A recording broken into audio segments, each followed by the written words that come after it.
Turn a lamp down and go, the doctor says. She says it to the room. Nobody in this house says anything to me, so I go. Then I stop in the hall with my hand flat on the wallpaper and go nowhere at all. 6 weeks he has been under. His chest does not move. Down the hall a man laughs at something, and the sound comes through 2 doors and 130 years of plaster, and it does not reach him, and it never will again. 34 years old. Never once said a true thing out loud to a living person. Tonight, I say all of it to a man who cannot hear me, and that is the only reason on this earth I can say it at all. There's a particular quiet a woman gets used to. Not peace. The other kind, where you're standing right there, and the conversation goes around you like water around a stone. If you know that quiet, stay with me. It gets easier to carry when somebody else is counting the same silences. 11 treads on the back stair. I know all of them. 4 and 7 talk. 9 is fine if you stay left. My hip does not bend the way other hips bend, so the whole climb goes sideways. Cane. Good leg. Then the other one dragging up behind, like something I brought along out of politeness. 1 minute 40 seconds to reach the 2nd floor without being heard. Never once been caught. That is not luck. That is 18 years. 3rd door on the left. Nobody stands outside it now. 6 weeks ago there were 2 men on this landing around the clock. A nurse in the anteroom. The phone going all day with Omaha wanting to know how he was. The chairs are gone. Somebody took the flowers out because they dropped petals on the carpet. I put my hand on the knob and tell myself I'm going to bed like a woman with sense. Then I go in. The room smells like a window painted shut before I was born. Old varnish. Cold dust. Underneath it the sweet iron of the decanter nobody has emptied, gone the color of a bruise. I take it away every night and bring a fresh one because nobody else does, and because at 3 in the morning nobody has to know I did. He is on his back with his hands folded on the blanket. They arranged him. That's the part one can't get past. Somebody laid him out like a man in a front parlor, and it makes me want to put my fist through the wall. The chair I dragged over on the first night is still where I left it. That first night, I brought a book. Carried it in my apron 4 hours before working up the nerve. A paperback with the cover torn off. 9 minutes of whispering and my ears burned so hot I stopped. 2nd night I brought it and didn't open it. By the 4th night, I had quit pretending. There's a fox under the corn crib, I tell him. It comes out at the volume of breathing. That's the only volume I have. Bernie leaves a plate out. Now it shows up at the same hour every evening and sits there like it's owed. Nothing. The candle does its small work on the ceiling. The doctor says things in front of me because she thinks I don't understand them. My hand goes to the edge of his blanket. Straightens it. It didn't need straightening. Straightens it again. I make myself stop. Here's what nobody in this house has ever bothered to know about him. 18 years ago, 3 men had me backed into the corner of the tack room over a ring that went missing off a dresser upstairs. Grown men. Certain of themselves. One said he watched me put it in my apron. I opened my mouth and my throat shut like a hand had gone around it, and the longer I stood there the guiltier I looked, and one of them laughed, because a girl who can't defend herself is a girl who did it. Everybody knows that. Then a shadow crossed the doorway, and all 3 straightened up like schoolboys. Good coat. He did not care about the floor. He crouched in the dirt and the horse feed, put himself lower than a 16-year-old girl so she wouldn't have to look up, and said, "Take your time. I'm not going anywhere." My mouth would not open, so he sent someone for paper. 11 minutes he stayed down in that dirt while I wrote it out with a shaking hand. He read it. He believed me. Those men were off the property by morning. He never asked my name. To him, it was a Tuesday. 3 days later, one of them broke my hip on his way off this place, and by then he'd gone east on business, and nobody thought it was worth a phone call. 18 years I've loved him for 11 minutes of somebody's afternoon. I'm aware of how that sounds. You're the only person who ever waited, I tell him. The candle gutters. Out past the glass, the wind does what it does in February, not silence, just a low pressure on the house that makes real quiet impossible. You learn to call it quiet and get on with things. My hand goes out and takes his. Never done that before. His fingers are cool and heavier than they look. Count to 10, let go, never again. On 4, his fingers close. Barely. The smallest tightening. A man half asleep answering a sound. Everything stops. No wind.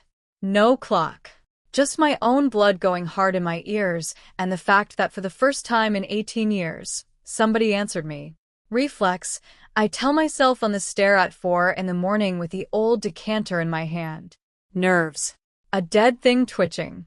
I knew better before I hit the landing. Which means every word I've said in that room for 6 weeks, I've been saying to somebody. Thursday. Pantry doorway. Arms full of table linen.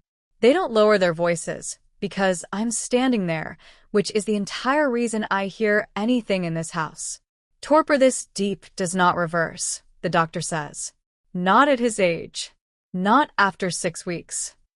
And Ronald, who has been sitting in his brother's chair at the head of that table for a month and a half, says, in a voice of real and careful sorrow, then I suppose we start making arrangements. Arrangements? The linen stays in my arms. I'm not a woman who drops things. Tomorrow night you say it out loud. All of it. He can't hear me. That's the mercy. That's the whole reason it's safe. No decanter tonight. 2:30, 11 treads, nothing in my hands but the cane. The chair.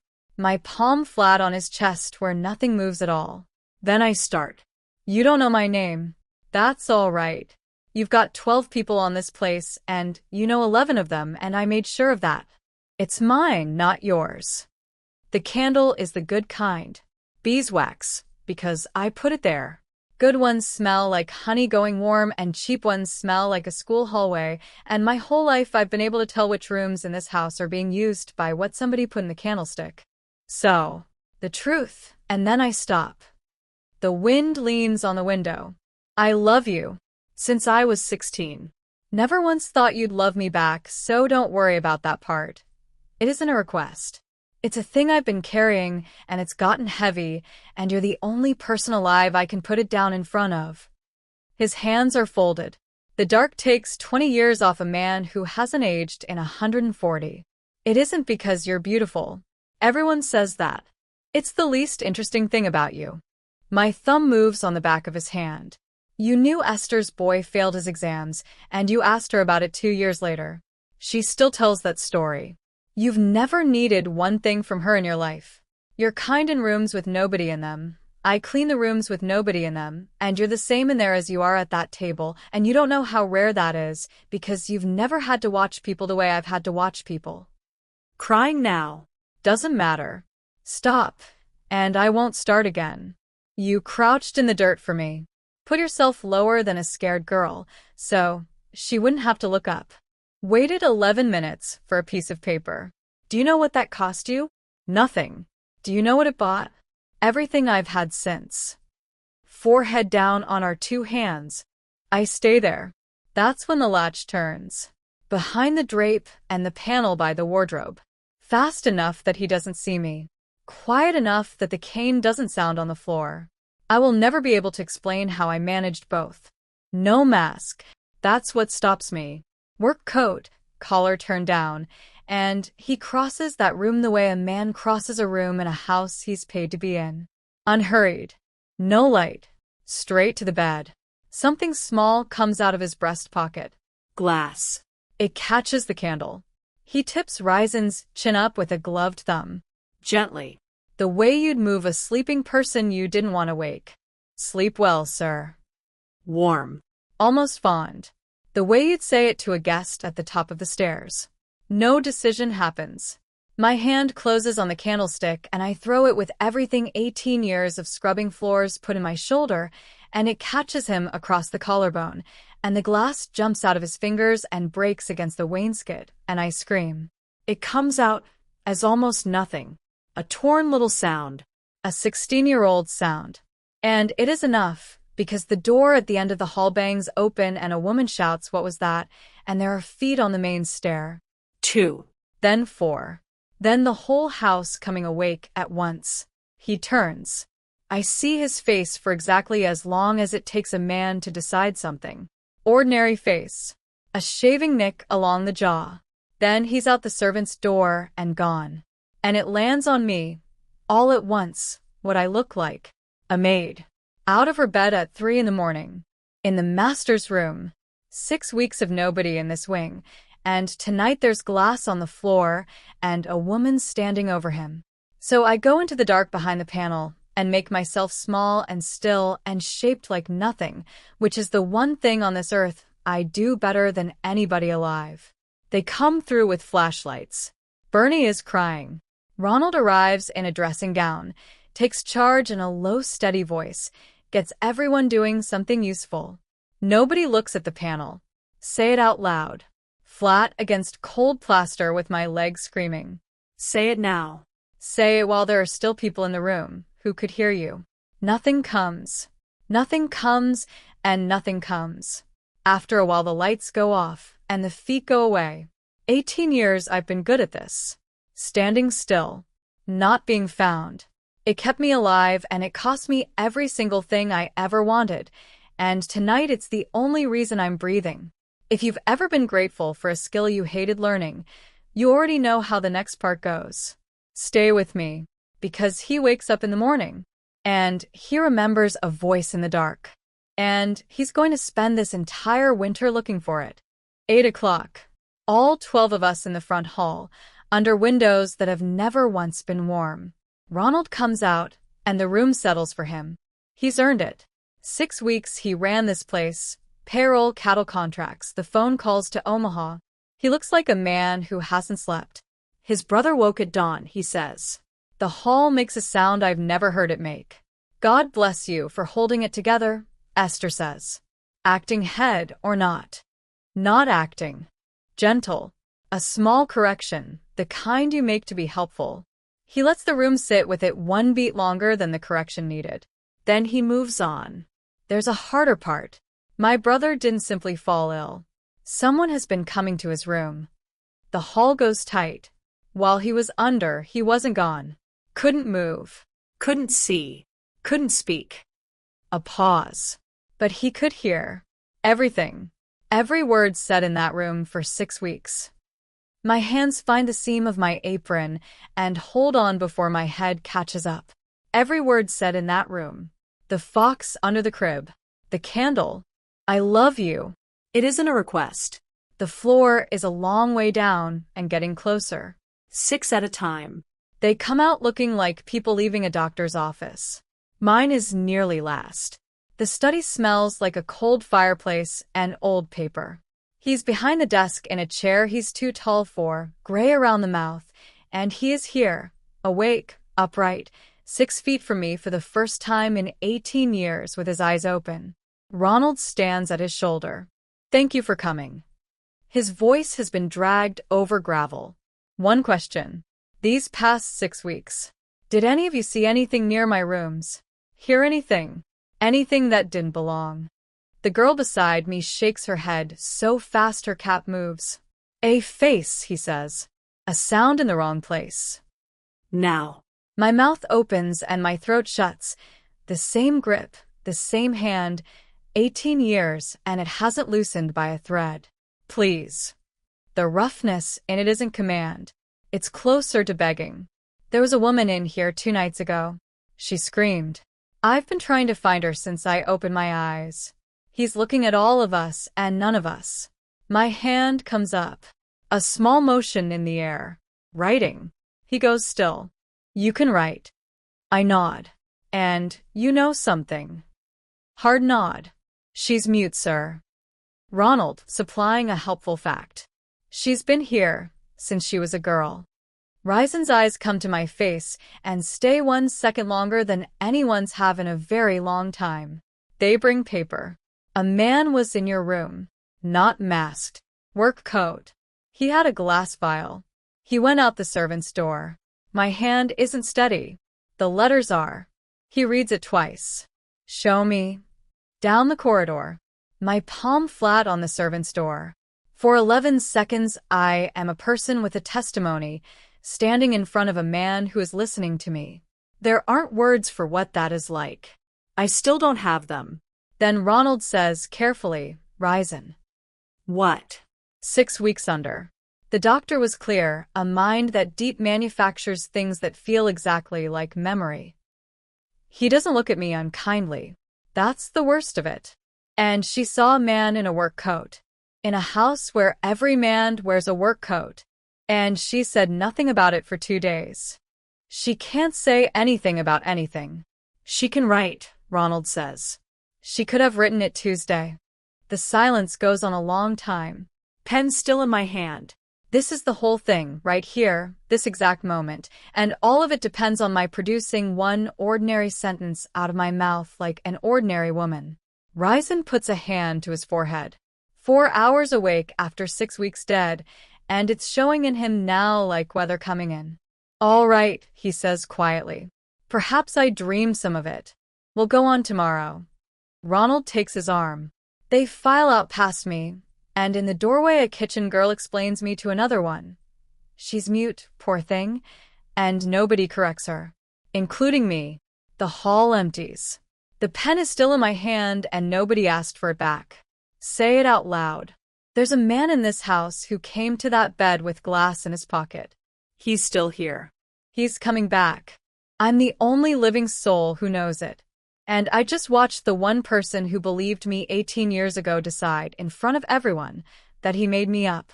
1 in the morning, servant's corridor, collar up like a man in a bad novel. I nearly take his eye out with the cane. That's fair, he says. He gets me into the closed summer kitchen, lights the stove badly, and I have to take the damper off him.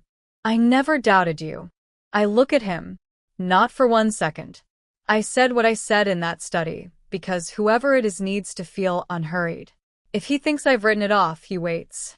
If he thinks I'm hunting him, he moves tonight, while I can barely stand. He rubs his face. I'd rather he waited. Pen out of my apron. You let him say I imagined it. I did. And I've been sick about it since. I'm sorry. Nobody has apologized to me since the Clinton administration. I have to look at the stove a second. I need your help. I point at myself. You. Nobody stops talking when you come into a room. Half this household couldn't tell me your name, and you've lived here 18 years. They'll say anything in front of you, because you aren't there. My face has a setting for exactly this. It doesn't work. He sees it. That was unkind. I didn't mean. Head shake. It's accurate. It shouldn't be. You're hearing. Coming back. He says it like good news. More every week. Heard the fox under the crib last night. Give it a month and I'll have all of it, every heart in this house, by the sound of it. I'll find the man by the way he stands in a doorway. I nod. Every heart in this house. He listened to mine for 6 weeks in the dark. That's how the winter goes. 2 or 3 nights a week in the summer kitchen with the stove going and a legal pad between us, and the pages burned after. By day, I carry linen and empty ashtrays and stand in corners while the county's business gets done around me. Then I write it down for him. We build a language. A raised finger for wait. A flat look for that's nonsense. 2 taps on the table for he's lying. He learns them faster than I expect, and he is unbearably pleased with himself about it. Somewhere in there it stops being only the work. Which coat? He holds up 2. I stare at him. It's a legitimate question. I point at the gray. He considers it with tremendous seriousness. Then I'll wear the other one. You're the vainest man in Cherry County. He reads it and laughs out loud with his head back, a real one, and I have to look at the stove again. He asks me things nobody asks me. Whether a letter is too cold. Whether a man he's known 90 years lied to him this afternoon. He asks, and then he waits, and I'm learning that the waiting was never an accident in that tack room. He's a man who waits. I built an entire life on 11 minutes of it. He is also not perfect. Talks far too much. Brightest and funniest right after something has hurt him. 140 years old, and cannot light a stove. Every week I love him more, which I didn't think was arithmetically possible. The glove turns up on a Tuesday. I burn the household waste. 18 years I've burned it. And in the barrel behind the machine shed there's a leatherwork glove, scorched to the wrist, a livery button melted into the palm where somebody balled it up before throwing it. 41 pairs of gloves on this place. I know that the way you know your own phone number. 41 in November.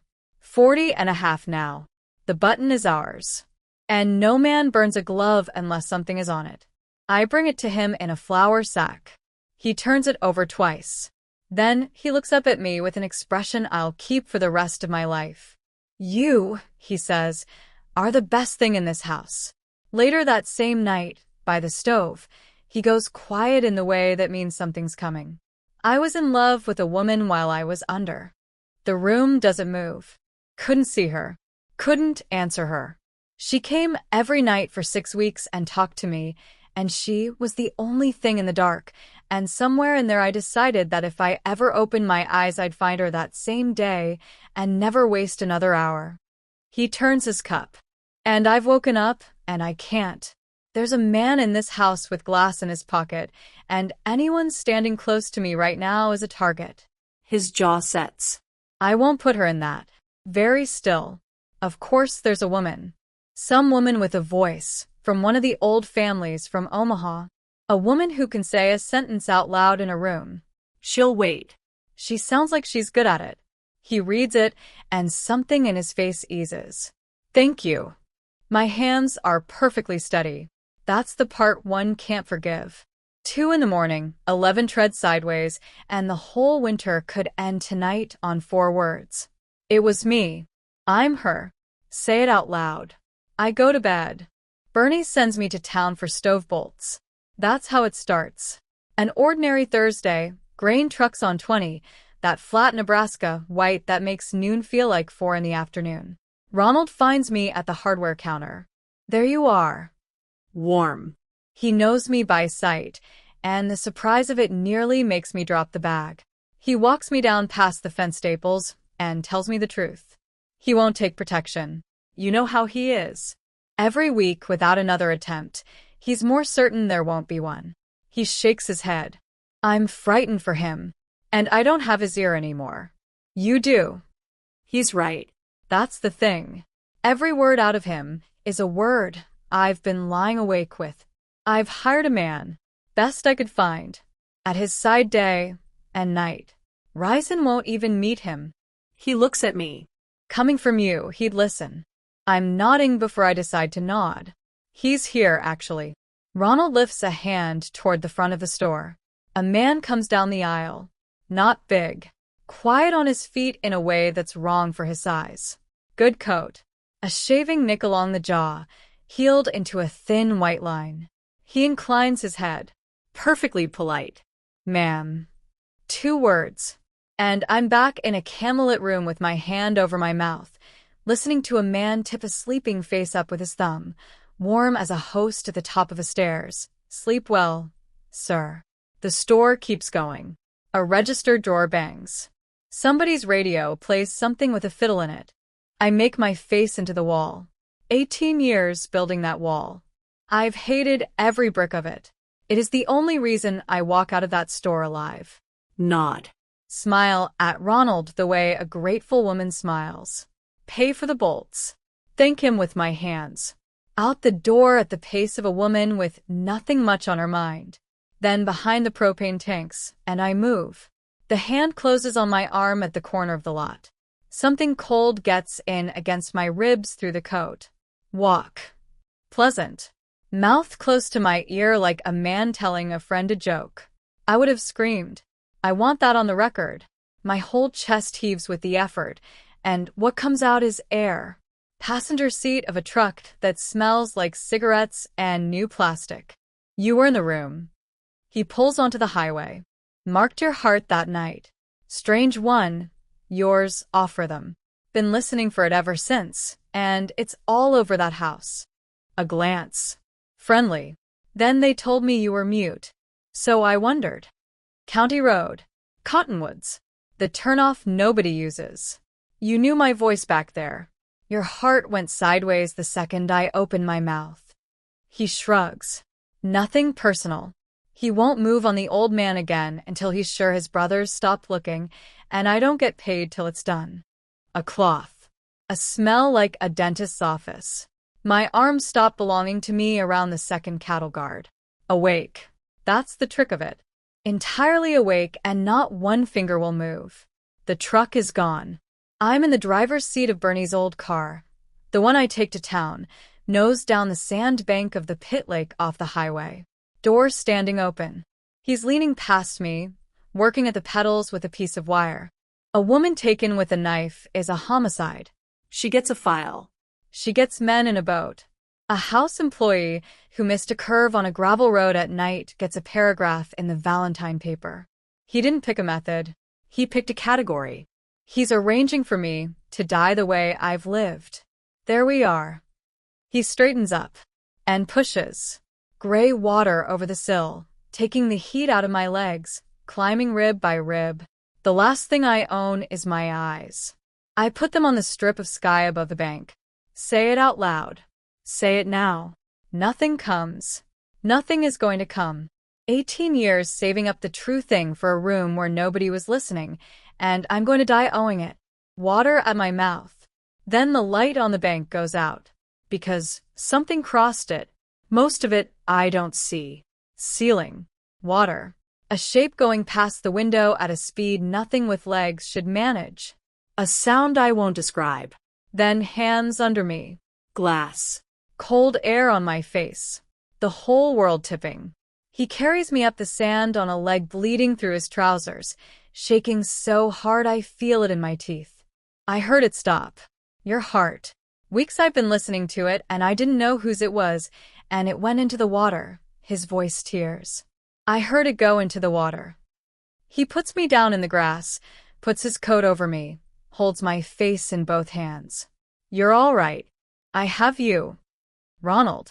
6 inches away, straight up into his eyes. It's Ronald. He's at the house right now. He's going to be the one who tells you I drowned. The wind comes across the pasture the way it always does out here. Low. Steady. So, even now it isn't quiet. He holds me. And he doesn't hear a thing. The yellow room on the ground floor. The poison lets go an inch at a time. By the second evening 2 fingers move, and my head turns, and that's all. He won't leave. Sits there with river silt still on his cuffs, reading the county paper out loud in a terrible voice, asking me questions I can't answer. Every so often he stops and watches my face like a man checking a fire hasn't gone out. Then the door opens and my whole body knows before my head does. Thank God, Ronald says. Straight to his brother. He looks at me on the bed, and there's nothing in his face but a decent man's relief. They said you went after her yourself. Alone. Risen, for God's sake. I found her. Thank God. He grips his brother's shoulder. And the 2 of them stand there, the man who owns this county and the brother who held it together while he slept, and I'm 6 feet away, and I weigh nothing. You look half dead, Ronald says gently. Go sleep. Let me sit with her. I don't want her waking up alone. Of course. Of course. His feet carry him around. Easy. Unhurried. Until his brother is turned 3/4 away from him, and the hand on the shoulder slides down, casual, to the fold of his coat. I see it the way you see things in a dream. Too slow and too clear, and none of it stoppable. The coat draws back. The dull gray of it comes out. No. Something rises up out of me from under the poison and under 18 years, and under a 16-year-old girl in a tack room with 3 men laughing at her, something that has been sitting at the bottom of me the whole time, waiting to be needed badly enough. Risen. It tears.